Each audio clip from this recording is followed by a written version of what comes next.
Mr. Mnuchin, would you start by answering my question, and I will ask you others. Is today the year 2026? Yes or no? Of course it's not 2026. How ridiculous to ask me that question and waste our time. Well, Secretary Mnuchin, I think it's ridiculous that you're play acting to be a lawyer when you have... Actually, I have plenty of lawyers at the Department of Treasury who advise me. So, are you a lawyer? Hell yes, she's a lawyer, which Steve Mnuchin found out the hard way. And she joins us now to tell us why he's not the only Republican she's coming for right now. Please welcome the amazing Congresswoman Katie Porter.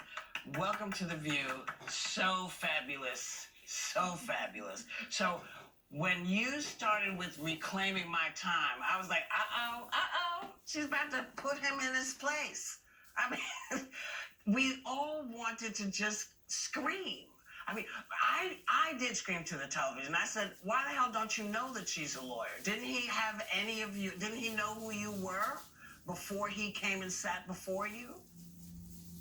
Well, it's unfortunate that he chose to question my credentials. And of course, I am, in fact, a lawyer, when we were really trying to have a conversation on behalf of the American people about why he's trying to make it harder for our economy to recover from COVID-19. That's what he's doing.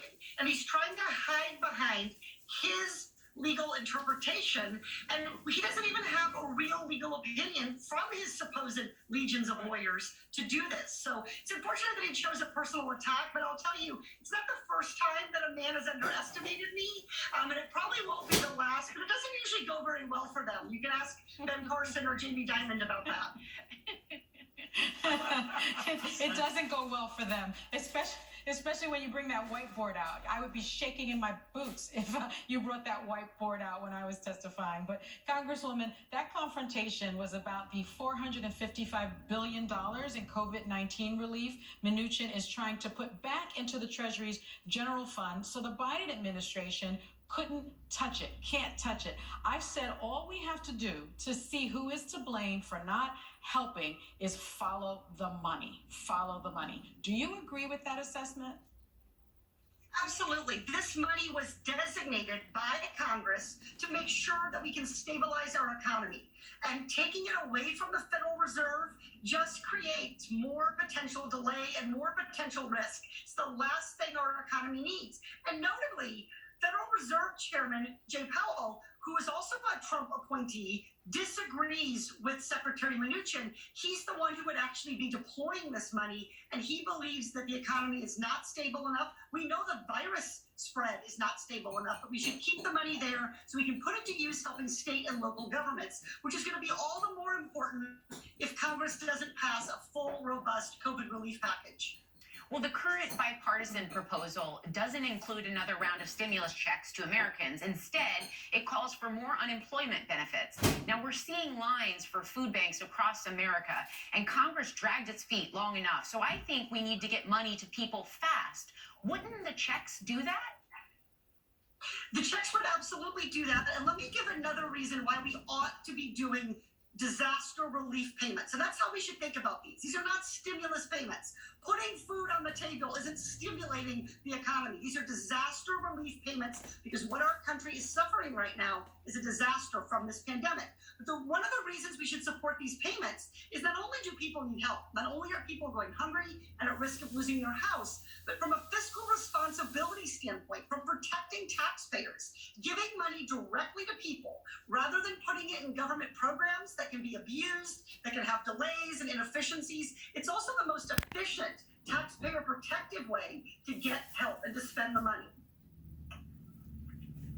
So you have called out Mitch McConnell for holding up these negotiations because he won't budge on protecting corporations that you say represent the worst examples of disregard for human life. So he protects corporations more than people. Am I right? What's going on here?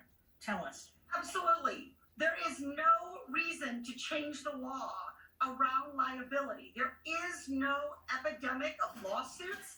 If corporations are following basic public health guidance, if they're acting reasonably under these very uncertain circumstances, there is no liability. This is simply about the something to the business lobby, the big corporation lobby, and they buy and pay for his votes through campaign contributions. And then what this will do is actually give big corporations a license to kill. They can engage in any kind of reckless behavior, refuse to provide PPE to nurses, for example, and they would not be held responsible for those failures. We cannot let this go forward because it would put lives at risk. That's what this fight is fundamentally about. It's not about a dollar figure. It's not about this much money to that program. It's about this liability issue that Senator McConnell seems uniquely hung up on. Why is he the only one hung up on it? Because he is the ringleader of taking corporate donations in the United States Congress. Congresswoman, I'm going to switch gears. I really want to ask you about this. To me, you're brilliant, and you have a way of cutting through the nonsense. You're very pragmatic. And so I want to ask you, I've heard other politicians, Democrats like President Obama and Jim Clyburn, say using the phrase defund the police was hurtful in this election. Others argue against that. They feel very strongly about it and they defend it. How do you see it? What's Katie Porter's take? And what will it take to move the ball forward on police reform? Well, first off, I think anytime you're relying on a slogan and you're allowing a slogan to define you, you need to rethink how you're engaging with your constituents and how you're communicating with Americans. This is a slogan that activists who are fighting for justice are using. And it's our job as elected leaders to help bridge that gap and explain what they're asking for and how it would translate. I live in Irvine, California. It is the safest large city of its size, about 12 years, 15 years in a row running. I'm grateful to have strong public safety protections here. I've had to call 911 to get help for my own family. And I was grateful that a trained, qualified law enforcement officer showed up. But those very law enforcement officers also have a responsibility to do justice, to keep everybody safe in their custody, and to give equal protection under the law.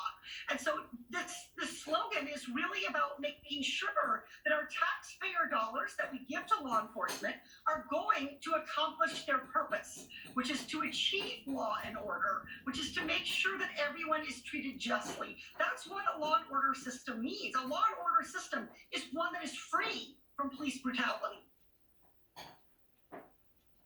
So don't go anywhere, Congresswoman, because we have more questions for you. We will be right back.